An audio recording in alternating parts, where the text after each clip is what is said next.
राधे राधे, जय श्री कृष्ण सभी लोगों को। उम्मीद करता हूँ आप लोग बहुत अच्छे होंगे और बहुत अच्छी आपकी पढ़ाई भी चल रही होगी। दोस्तों, ये वीडियो उन सभी छात्रों के लिए है जो लोग यूपी पीसीएस की परीक्षा दे चुके हैं 2024 में और आरओ की परीक्षा देने वाले हैं 2025 में और यूपी पीसीएस 2025 को भी टारगेट कर रहे हैं। तो ऐसे सभी छात्र दोस्तों, एक बात याद रखिए, आप सभी छात्रों के बहुत सारे मैसेजेस मेरे पास अभी भी लगातार आ रहे हैं कट ऑफ से संबंधित। तो देखिए, कट ऑफ के लिए मैंने आपको बार बार बोला है, आपको वेट नहीं करना है। आप अगर कट ऑफ और रिजल्ट का वेट करेंगे तो आपका ये मान के चलिए कि अभी तक जो समय आपका जाया हुआ है, लगभग आपने 10-12-15 दिन आपने वेस्ट कर दिए हैं केवल इस चक्कर में कि कट ऑफ कितनी जाएगी और रिजल्ट कब तक आएगा। तो मेरी आप लोगों से गुजारिश है, आग्रह है कि कृपया करके अब और समय वेस्ट ना कीजिए। क्योंकि जनवरी लास्ट या फरवरी फर्स्ट वीक या 10 फरवरी तक आपका अगर रिजल्ट आता है प्रीलिम्स का दोस्तों, तो याद रखिएगा तब तक का समय आपका ये पूरी तरह से बर्बाद जाएगा, वेस्ट जाएगा। तो अपने समय को वेस्ट मत करिए, एक एक दिन बहुत कीमती है दोस्तों। इन केस अगर आप ये चाहते हैं कि आपको आरओ की तैयारी करनी है तो आप आरओ के लिए जुट जाइए। अगर आपको लगता है कि नहीं, आप मेंस करना चाहिए, आपको यूपी पीसीएस मेंस की तैयारी करनी चाहिए, तो आपको मेंस के लिए जुट जाना चाहिए। और अगर 2025 यूपी पीसीएस का टारगेट कर रहे हैं तो 2025 यूपी पीसीएस की तैयारी के लिए जुट जाइए, क्योंकि 2025 यूपी पीसीएस के लिए भी केवल 6 महीना ही आपके पास शेष है दोस्तों। याद रखिएगा, ये नोटिफिकेशन जब भी आएगा, इसका एग्जाम ये मान के चलिए कि जून या जुलाई में हो सकता है, कोई बड़ी बात नहीं है दोस्तों। तो आपके पास टोटल जो समय बच रहा है, जनवरी तो देखिए 5 जनवरी 6 जनवरी तो बीत गई दोस्तों।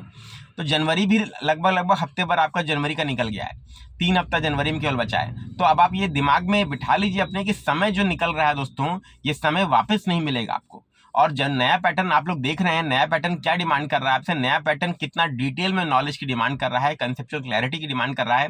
मैंने आपको बार बार बुक लिस्ट, बार बार एनसीईआरटी बता दी हैं, कौन से रेफरेंस बुक आपको पढ़नी है, कौन सी एनसीईआरटी पढ़नी है, जिससे आपकी टॉपिक की अंडरस्टैंडिंग हो जाए।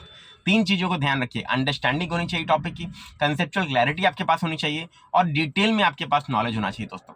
ये जब तक नहीं होगा तब तक जो नया पैटर्न है, वो नया पैटर्न आपको प्रश्न नहीं हल करने देगा। तो आप सभी लोगों से बोलूंगा कि जो लोग यूपी पीसीएस 2025 के हैं दोस्तों, जुट जाइए। और याद रखिए कि एनसीईआरटी और स्टैंडर्ड बुक ऐसा नहीं है कि सारी पढ़नी है, सब्जेक्ट वाइज मैंने बताइए, यहाँ पर फिर से एक बार बता दे रहा हूँ। मॉडर्न हिस्ट्री की स्पेक्ट्रम पढ़ डालिए। एंशिएंट और मेडिवल हिस्ट्री के लिए 2 एनसीईआरटी हैं, पुरानी एनसीईआरटी क्लास 11 की है, आर.एस. शर्मा की एंशिएंट की है और सतीश चंद्रा जी की मेडिवल की है, पढ़ डालिए। अंडरस्टैंडिंग एक बार होना जरूरी है, नहीं तो मेंस में कलम नहीं चलती दोस्तों। याद रखिएगा, मेंस पे कलम चलाने के लिए आपको ये अंडरस्टैंडिंग होनी बहुत जरूरी है। मॉडर्न हिस्ट्री के लिए बेस्ट है, चाहे बिपिन चंद्रा की आप क्लास 12 की पुरानी एनसीईआरटी पढ़ लीजिए, और चाहे स्पेक्ट्रम। मैं स्पेक्ट्रम इसलिए बोलूंगा क्योंकि स्पेक्ट्रम से प्रीलिम्स में भी सीधे प्रश्न आपके यूपीएससी भी बना देता है, और यूपीपीएससी तो अब बना ही रहा है, आरओ में भी और पीसीएस में भी। इसके बाद दोस्तों ज्योग्राफी की बात करें तो क्लास 11 और क्लास 12 की 2 एनसीईआरटीज हैं। 11 क्लास में फंडामेंटल ऑफ फिजिकल ज्योग्राफी और इंडिया फिजिकल एनवायरनमेंट, भारत भौतिक भूगोल और भौतिक भूगोल के सिद्धांत, और 12th क्लास की मानव भूगोल और आर्थिक भूगोल। ये 4 एनसीईआरटीज दोस्तों आप लोग जरूर पढ़ लीजिए, प्लस एटलस। इतना आपका ज्योग्राफी के लिए पर्याप्त होगा दोस्तों, ठीक है, ये बात याद रखिएगा। इसके बाद दोस्तों बात करते हैं, इसके बाद बात करेंगे हम लोग इसके बारे में। इसके बाद हम लोग बात करेंगे इकोनॉमी के बारे में।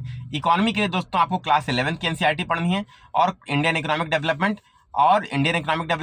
और इसके बाद क्लास 12 की आपको मैक्रो इकोनॉमिक्स आपको पढ़नी है, क्लास 12 की। इस बात को आपको ध्यान रखना है, ठीक है, ये मैंने आपको बता दिया। पॉलिटी के लिए दोस्तों आपको एम लक्ष्मीकांत जरूर पढ़नी है, पॉलिटी के लिए एम लक्ष्मीकांत आपको जरूर पढ़नी है दोस्तों। याद रखिएगा, बिना एम लक्ष्मीकांत के काम नहीं चलेगा। सबसे बेस्ट बुक है, सबसे रेफरेंस बुक है। जब लॉ यूनिवर्सिटी में इसको रिकमेंड किया जाता है तो आप सब लोगों को इस बुक को जरूर पढ़ना चाहिए। और पूरी नहीं पढ़नी है 70 चैप्टर, केवल आपको 27 चैप्टर पढ़ने हैं। मैंने वीडियो बनाया हुआ है, चैनल पर अवेलेबल है, आप उसे देख सकते हैं। स्पेक्ट्रम में भी ठीक इसी तरह से केवल 19 चैप्टर पढ़ने हैं, मैंने आपको बताया हुआ है। बार बार उसको 3 से 4 बार रिवाइज करना है और अंत तक उसी पर बने रहना है, ये याद रखिएगा। अब अभी का पैटर्न यही डिमांड कर रहा है। अब इसके बाद दोस्तों आपका साइंस आता है, तो 6 से 10 की नई एनसीईआरटी पढ़ लीजिए। एनवायरनमेंट के लिए आपको क्लास 7 की ज्योग्राफी की एनसीईआरटी रेफर कर सकते हैं आप, प्लस जो करंट अपडेट्स हैं वो देख सकते हैं, ठीक है। तो history, geography, polity, economy, science, environment, ये पूरा मैंने आपको बता दिया। प्लस करंट अफेयर के लिए एक न्यूज़पेपर आप लोग पढ़िए, हिंदी माध्यम वाले दैनिक जागरण या जनसत्ता, इंग्लिश माध्यम वाले आप हिंदू या इंडियन एक्सप्रेस पढ़िए। सभी लोगों से यही अपेक्षा करता हूं, सभी लोगों से उम्मीद करता हूं कि आप लोग इसका पालन करेंगे। और करंट अफेयर के लिए करंट इश्यूज मैं स्टार्ट कर रहा हूं दोस्तों, जिसमें डेली एक वीडियो आपको मिलेगा, जो दिन की सबसे महत्वपूर्ण न्यूज होगी उसको प्री और मेंस के हिसाब से पूरा विश्लेषण करके में आपके सामने प्रस्तुत करूंगा। और जो लेटेस्ट पैटर्न वाले क्वेश्चन आपसे पूछे जा रहे हैं, असर्शन, निधन, मल्टीपल स्टेटमेंट और मैच द फॉलोइंग के डेली 1 या 2 क्वेश्चन उसमें रहेंगे। तो आप सब लोग नए पैटर्न के हिसाब से करंट अफेयर के लिए तैयार हो जाएंगे। और जीएस के लिए भी दोस्तों आप लोग को याद रखिएगा, पूरी तैयारी उसी पैटर्न पर करिए और प्रैक्टिस भी उसी पैटर्न पर करिए। जो टेस्ट सीरीज आपको चाहिए अगर नए पैटर्न वाली, तो हमारी टेस्ट सीरीज हमारे एप्लीकेशन पर अवेलेबल है, जो यूपीपीसीएस और आरओ दोनों के लिए नए पैटर्न के हिसाब से टेस्ट सीरीज आप ले सकते हैं और बहुत ही नॉमिनल कॉस्ट पर आपके लिए अवेलेबल है। इसके अलावा दोस्तों अंत में महत्वपूर्ण सूचना, जो लोग यूपीपीसीएस 2025 की पूरी तैयारी करना चाहते हैं 0 से लेकर प्री मेंस इंटरव्यू तक, वो फाउंडेशन बैच में जुड़ सकते हैं। कल से स्टार्ट हो चुका है एप्लीकेशन पर, और आरओ के लिए विजय बैच स्टार्ट हो चुका है। तो फटाफट से डिस्क्रिप्शन बॉक्स में लिंक दिया गया है एप्लीकेशन का और इन बैचेस का, ज्वाइन करके फटाफट से आप इसे परचेज करके ज्वाइन कर लीजिए और तैयारी शुरू कर दीजिए। दोस्तों अब समय बहुत कम है। Thank you very much. Radhe Radhe, जय श्री कृष्ण।